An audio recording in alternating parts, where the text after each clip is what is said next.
Hello everybody, welcome to Life in Scale. So it's been 2 days since I posted my last update. Last time you saw it, it was just newspaper, but now I went ahead and laid the plaster cloth down and I got the track in last night. It is all permanently secured. Now, if you notice right here, I didn't go off the plan. I left this blank here, or I left this open-ended because my ultimate goal is to expand on this layout like I had previously talked about.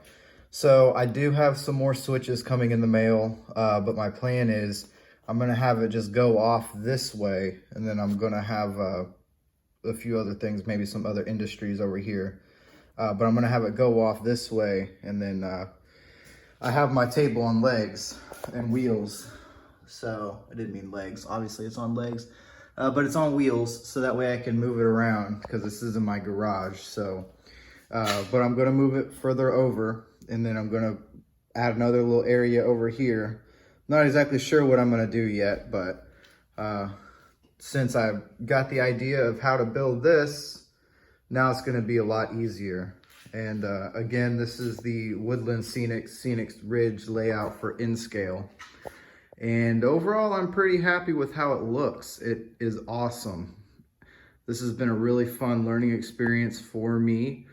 So the next thing that I have to do is really just go ahead and start landscaping and doing all the fun stuff, what I really wanted to get into this hobby to do.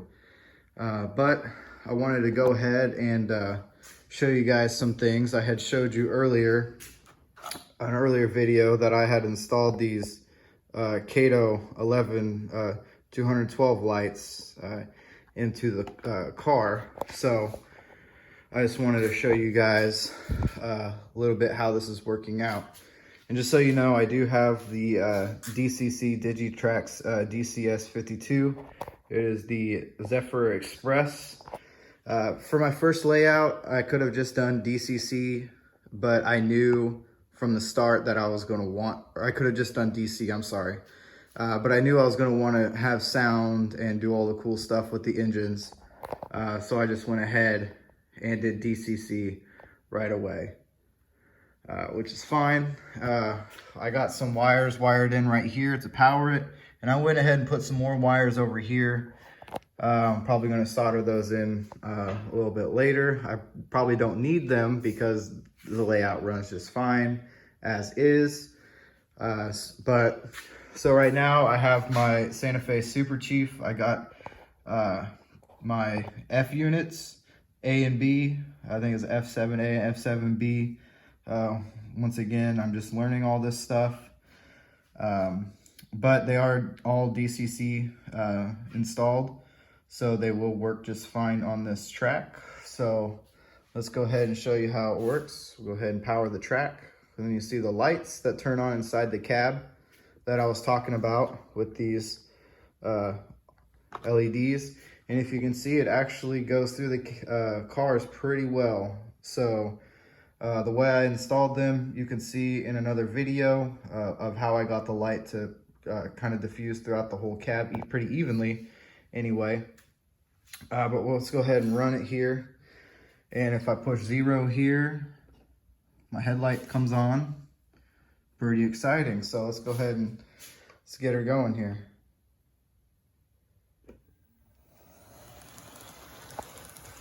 It's a little fast there. As you can see, this is Atlas track that I put on here. I could have went with the Kato, but I wanted to use, you know, a little bit more of a realistic, at least that's what I've read. It's a little bit more realistic in the end after the ballasting and stuff. I could be wrong, but I like it overall.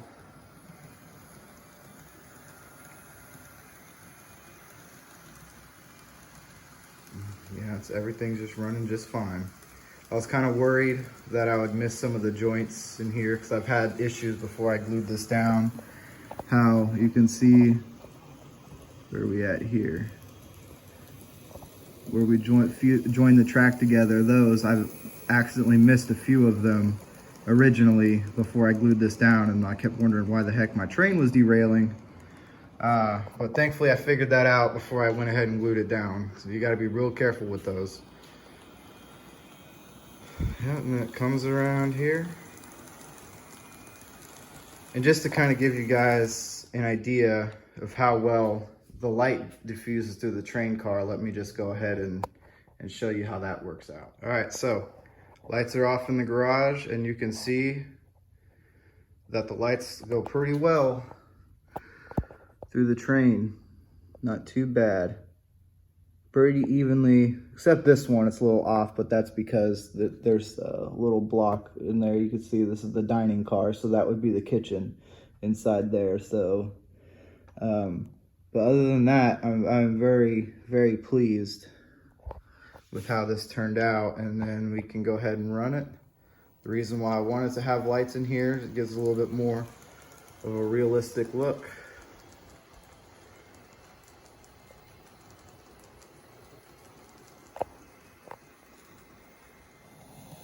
All right, everybody, thanks for watching. I appreciate you taking the time. If you want to keep up with the updates, please keep watching out for future videos, as I will be posting them every so often as I go on.